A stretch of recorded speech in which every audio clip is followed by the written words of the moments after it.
నమస్కారం అండి. నా పేరు ఆకునూరి మురళి. నేను రిటైర్డ్ ఐఏఎస్ ఆఫీసర్ని. అట్లాగే సోషల్ డెమోక్రటిక్ ఫోరంకి కన్వీనర్గా పనిచేస్తున్నాను. అట్లాగే నెట్వర్క్ ఆఫ్ సివిల్ సొసైటీస్ ఎన్జిఓలకు సంబంధించిన ఫోరం జాగో తెలంగాణ కూడా కన్వీనర్గా పనిచేస్తున్నాను.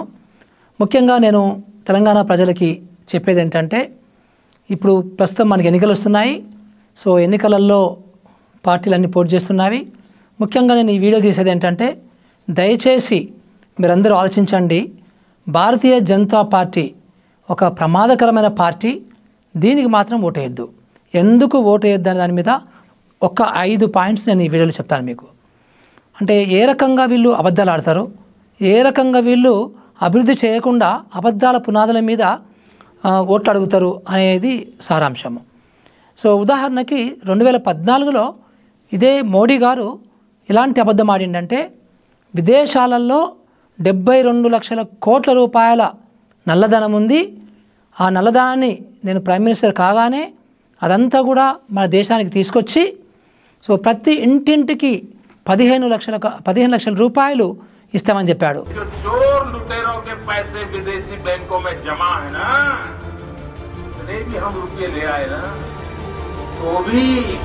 हिंदुस्तान के एक गरीब आदमी को मुफ्त में 15-20 लाख रुपए भी मिल जाए. మీ ఇంటికి వచ్చినాయా 15 లక్షలు?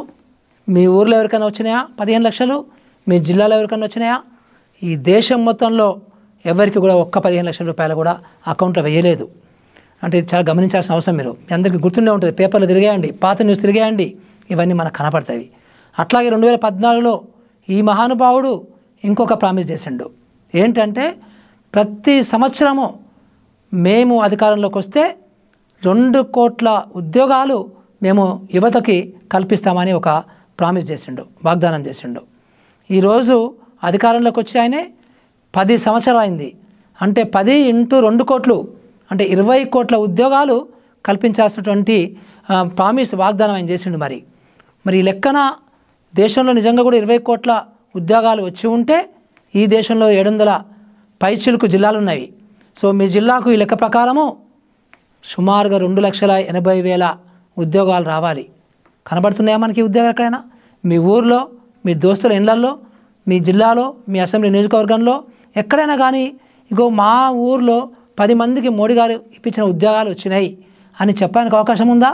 మా జిల్లాలో నిజంగా కూడా ఇన్ని వేలు, 2,80,000 పక్కన పెట్టు, కనీసం వేలలో వందలన్నా కానీ మోడీ గారు ఇప్పించిన ఉద్యోగాలు మనకు కనబడుతున్నాయా అంటే ఆ విషయం మీరు మాట్లాడరు. వీళ్ళు ఆ విషయం గురించే ఎత్తరు వీళ్ళు. కానీ వాట్సాప్ యూనివర్సిటీలో మాత్రము అబద్ధాలు మాత్రం భయంకరంగా ఆడుతూ ఉంటారు. అంటే అసలు అభివృద్ధి అంటే ఏంటి? అంటే ఉద్యోగాలు కల్పించే బాధ్యత మీకు లేదా యువతకి? ఈరోజు యువత ఆత్మహత్య చేసుకుంటున్నారు. చాలా నైరాశ్యంలో ఉన్నారు వాళ్ళందరూ కూడా. ఏం చేయాలి, చదువుకున్న తర్వాత ఏం చేయాలో అర్థం కావటం లేదు.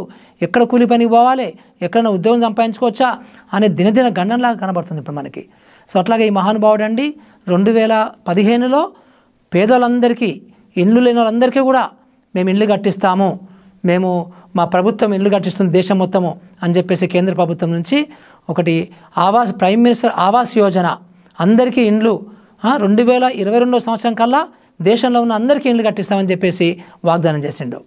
బట్ ఈరోజు 2022 పోయింది, 2023 పోయింది, 2024 వచ్చింది మనకి. ఎక్కడైనా కానీ మీ గ్రామంలో మోడీ గారు కట్టించిన ఇండ్లు, పేదోళ్ళకి కట్టించిన ఇండ్లు అని మనకు కనబడుతున్నాయా? ఎక్కడైనా కనబడుతున్నాయా? ఏదైనా గ్రామాల్లో, మీ గ్రామాల్లో కనబడుతుందా? మీ మండలంలో కనబడుతుందా? మీ నియోజకవర్గంలో కనబడుతుందా? మీ జిల్లాలో కనబడుతుందా? అంటే తెలంగాణ మొత్తంలో కూడా నేను ఇంతవరకు దీన్ని చూసిన దాంట్లో మీరు కూడా చూసి ఉంటారు. ఎక్కడ కూడా పేదోళ్ళకు సంబంధించి ఒక్క ఇల్లు కూడా కట్టియని మహానుభావుడు మోడీ గారు ఇప్పుడు ఈయన నాకు 52 ఇంచుల ఛాతీ ఉన్న నేను గొప్ప మొనగాన్ని అని చెప్పేసి మొత్తం ఇంటర్నేషనల్గా డబ్బా కొట్టుకుంటున్నాడు. అంటే అభివృద్ధి అంటే ఏంటండి? ఒక్కది గుడి కడితే అభివృద్ధా? సో లేకపోతే నువ్వు విద్వేషం చేస్తున్నటువంటి, అంటే దేశంలో ఉన్నటువంటి మతాల మధ్యలో చిచ్చులు పెట్టుకుంటూ సో ఒక విద్వేష రాజకీయాలని మీరు ప్రగల్భుతున్నావు. ఇదా అభివృద్ధి అంటే? ఇదా? ఇంత చీప్ రాజకీయం చేస్తారా మీరు? సో అట్లాగే ఈ మహానుభావుడు అండి PM శ్రీ అనే ఒక విద్యకు సంబంధించిన ఒక పథకం పెట్టిండండి పోయిన సంవత్సరము. ఆ పథకం యొక్క ముఖ్య ఉద్దేశం ఏంటంటే, సో మేము నెక్స్ట్ 5 సంవత్సరాలలో 14,600 ప్రభుత్వ స్కూళ్ళు తీసుకొని బ్రహ్మాండంగా తయారు చేసిన వాటిని స్కూళ్ళని అని చెప్పేసి ఒక PM శ్రీ అనే ఒక పథకాన్ని రూపొందించిండండి. ఈ దేశంలో మనకి 11 లక్షల ప్రభుత్వ స్కూళ్ళు ఉన్నాయి.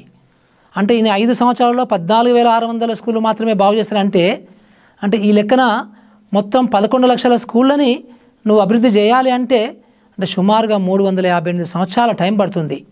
అంటే ఇది ఎంత మోసపూరితమైనటువంటి వాగ్దానం చూడండి మీరు, ఎంత మోసపూరితమైనటువంటి మాటలు వీళ్ళు మాట్లాడుతున్నారు.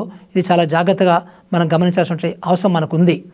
సో ఈ రాష్ట్రం నుంచి సుమారుగా 11-12 లక్షల కోట్ల రూపాయలు గత 10 సంవత్సరాల్లో మన తెలంగాణ ప్రజలు కట్టిన సొమ్ము నుంచి, కట్టిన ట్యాక్సులు, పన్నుల నుంచి కేంద్ర ప్రభుత్వానికి పోయినవి. మరి మనకి ఎక్కడైనా కానీ కేంద్ర ప్రభుత్వము ఒక్క స్కూల్ బిల్డింగ్ కట్టించిందా? ఈ రాష్ట్రంలో, తెలంగాణ రాష్ట్రంలో పేదవాళ్ళకి ఒక్క ఇల్లు కట్టించిందా? ఈ రాష్ట్రంలో పేదవాళ్ళకి మన ప్రజలకు సంబంధించి ఒక్క ఆసుపత్రిని కట్టించిందా? ఒక్క ఉద్యోగం ఇప్పించిందా? అంటే మనకి ఈ డెవలప్మెంట్ కనబడదు. కానీ మీరు ఏమంటారండి, మేము G8లో మేము ఇప్పుడు మొత్తం ఇంటర్నేషనల్గా మన దేశాన్ని ఎక్కడికో తీసుకెళ్ళిపోతున్నాం అంటారు. సో చిన్న చిన్న విషయాల మీద కచ్చి అని ఒక చిన్న ఇది ఉంది, దీవి ఉంది. ఆ దీవి అటు ఎప్పుడో ఏదో ఒక ఇందిరాగాంధీ గవర్నమెంట్ శ్రీలంకకి ఇచ్చిందట. ఇప్పుడు అదే అండి ఇష్యూ మనకు కావాల్సింది. ఆ ఇష్యూ గురించి నువ్వు మాట్లాడుతావు ప్రైమ్ మినిస్టర్గా. ఏమన్నా కొంచెమన్నా అర్థం ఉందా? అదేమన్నా నాకు ఆ కచ్చిరేవు అనే ఒక దీవి నాకేమైనా తిండి పెడుతుందా? నాకేమైనా ఉద్యోగం ఇస్తుందా? అంటే తప్పులు చేస్తుంటే చరిత్రలో బోల్డ్ అనే గవర్నమెంట్ తప్పులు చేస్తుంటుంది. కానీ నాకు ఇప్పుడు వర్తమాన కాలంలో ఉన్నటువంటి నువ్వేం చేస్తున్నావు చెప్పాలి. కానీ ఏదో పూర్వకాలము లేకపోతే సనాతన ధర్మం అంటావు, లేకపోతే ఇంకేదో దండం పట్టుకొస్తావు తమిళనాడు నుంచి. సో మన సనాతన ధర్మంలో ఈ దండము పార్లమెంట్లో ఉండాలంటావు. ఇలాంటి జిమ్మిక్స్ ఏంటండి బాబు? సో జై శ్రీరామ్, ఎస్, రాముడు అనేవాడు మనకందరికీ లోపల ఉంటాడు, మన యుగ పురుషుడు అనుకుందాం, ఎస్. కానీ బట్ దాన్ని తీసుకొని మీరు రాజకీయాలు చేసుకుంటూ అసలైన అభివృద్ధి చేయకుండా ఉండడం అనేది ఇది ఎంతవరకు కరెక్ట్ ఇది? సో ఇతను ఇంకొక విషయం చెప్పుకుంటాడండి, ఏంటంటే నేను బీసీ నాయకుడిని అని చెప్పుకుంటాడండి. నిజంగా నువ్వు బీసీ ప్రైమ్ మినిస్టర్ అయితే నువ్వు బీసీ సెన్సస్ ఎందుకు చేయటం లేదు? క్యాస్ట్ సెన్సస్ ఎందుకు చేయటం లేదు? అంటే క్యాస్ట్ సెన్సస్ ఎందుకు చేయటం లేదంటే అగ్రవర్ణాల వాళ్ళు చేయడానికి ఇష్టపడటం లేదు. సో మీ పార్టీ అగ్రవర్ణాల పార్టీ కాబట్టి మీరు క్యాస్ట్ సెన్సస్ చేయడం లేదు. క్యాస్ట్ సెన్సస్ చేస్తే ఏమవుతుంది?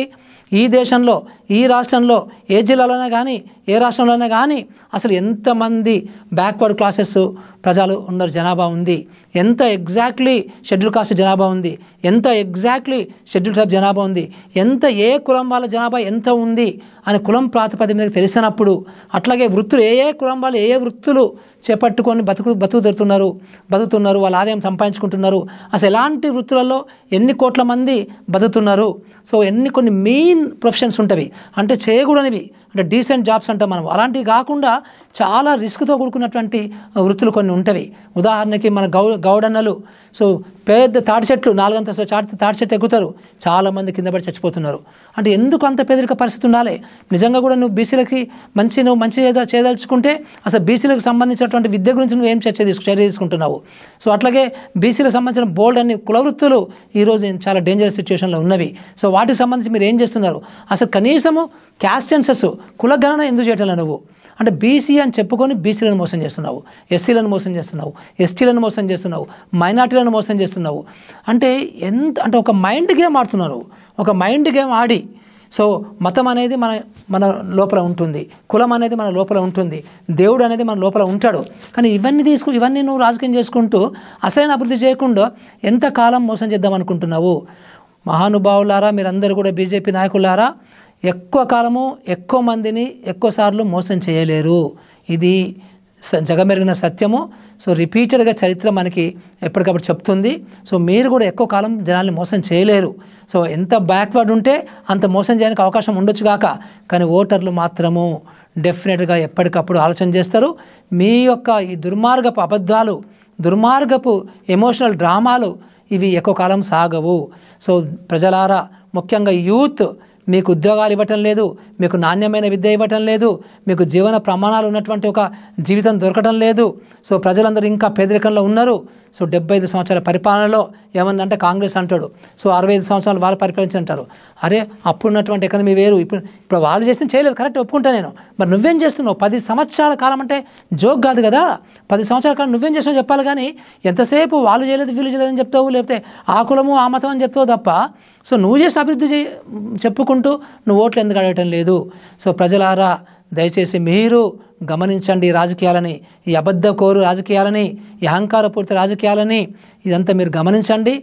ఈసారి బీజేపీకి ఓటు వేయద్దని చెప్పేసి నేను తెలంగాణ ప్రజల్ని, దేశ ప్రజల్ని కోరుకుంటున్నాను. సో జై హింద్, జై రాజ్యాంగం. నమస్కారం అండి.